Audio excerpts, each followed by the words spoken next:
tunanin me kake yi a nan? Wai me yasa tunanin ma ba za a bari mutum ya yi cikin salama ba? Na keɓance ɗin ma? A'a wallahi ba haka ba ne, kawai dai na zo zan yi ma wasu 'yan tambayoyi ne idan babu damuwa. Muna so ka ɗan ba mu amsa idan ba mu takura maka ba, ka ji ko MC Tigo? In dai da ƙaruwa tambaye ni. A rayuwar nan da ake cikin zaɓi guda biyu zan baka, kana da damar zaɓin abu guda ɗaya MC Kan Tigo. bala'i, menene da menene? Yawwa Shamsu Tigo, da a baka wannan zan kaɗaɗɗiyar budurwar son kowa kin wanda irasa.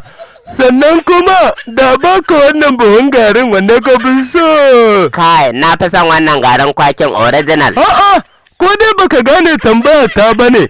Da a baka wannan budurwar da a baka garin Cewa ne nan. gara ka bani wannan garin kwakin ko ba kuli. Amma ta yaya za ka zaɓi buhun garin kwaki ka kyale zan kaɗaɗɗiyar budurwa? Haba Shamsu Tigo, me yake damun ka? Yo wanda bai kohi ba ina yin kalaman soyayya banda kai mahaukaci ne, kasar gumi.